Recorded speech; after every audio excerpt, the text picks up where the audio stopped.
तो आज हम बच्चों को क्या बताने जा रहे हैं। बच्चों को हम बताएंगे बेटा घर्षण को प्रभावित करने वाले कारकों के बारे में।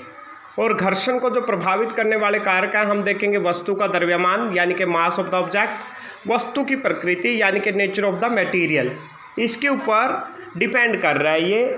हमने इसके लिए अपरेटस ले रखा है, होल्ड करना बेटा ज़रा, इसको सीधा ही रखना। इसके लिए क्या क्या चाहिए हमें, मटेरियल क्या क्या चाहिए देखिए। उसने क्या बताया था हमें कि एक कमानीदार तुला ले लो। ये कमानीदार तुला है हमारी, ठीक है बच्चों। बच्चों की ओर भी करें बेटा, ये क्या है, कमानीदार तुला है। नाम याद रखेंगे। इंग्लिश में इसको क्या बोलते हैं, स्प्रिंग बैलेंस। इंग्लिश में क्या बोलते हैं।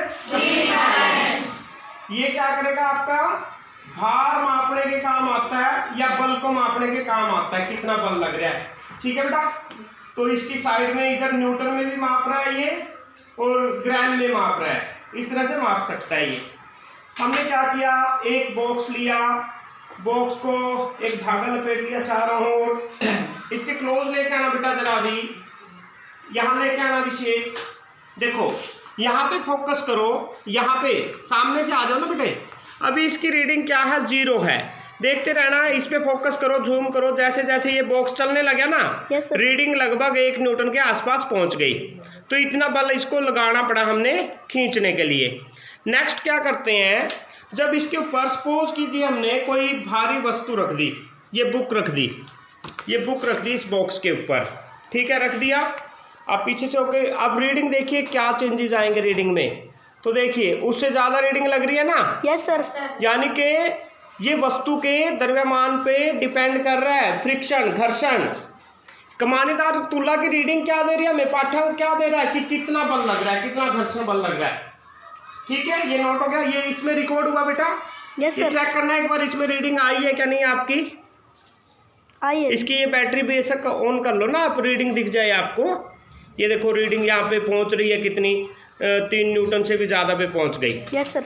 एक तो हमने ये देखा कि वस्तु के द्रव्यमान जितना ज़्यादा होता जाएगा, घर्षण 2 पृष्ठों के बीच में इतने ज़्यादा बढ़ता जाएगा।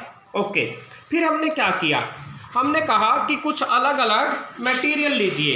ये कागज़ ले लिया एक, तनुज हेल्प करेंगे यहाँ पे आके। इस कागज़ पे रख के हम लोग फोर्स लगाएंगे कि अब ये डिब्बा जो है बॉक्स, क्या ये आसानी से आ रहा है। आगे आ जाओ भाई, रीडिंग देखना अभी क्या होगी। इधर से आना, इसको पकड़े रहने दे।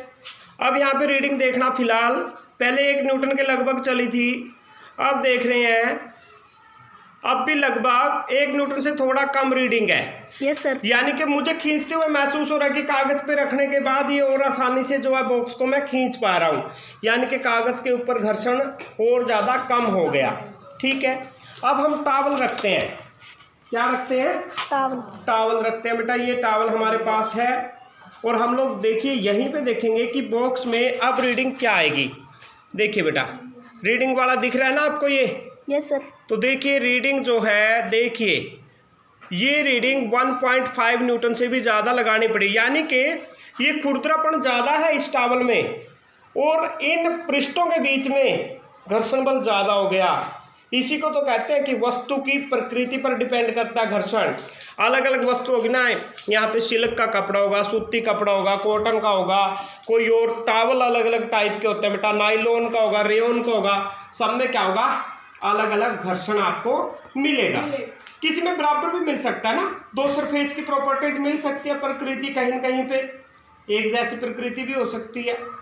प्रकृति का मतलब यहाँ पे समझिए, नेचर ऑफ मटेरियल का मतलब समझिए कि क्या हम सूती कपड़ा कर रहे हैं, क्या हम लोग सिल्क का कपड़ा यूज कर रहे हैं, क्या नाइलॉन का कर रहे हैं, क्या हमने कागज़ यूज किया, या गत्ता यूज किया नीचे, या फिर ग्लास यूज किया, ये ग्लास यूज किया था। तो इस तरह से आप देखोगे बेटा घर्षण जो है सभी केसेस में अलग अलग था। वो बोर्ड पे 2 मेन पॉइंट हमने लिख दिए कि वस्तु के द्रव्यमान पर और वस्तु की प्रकृति पर जो है घर्षण डिपेंड करता है। Okay, thank you for today.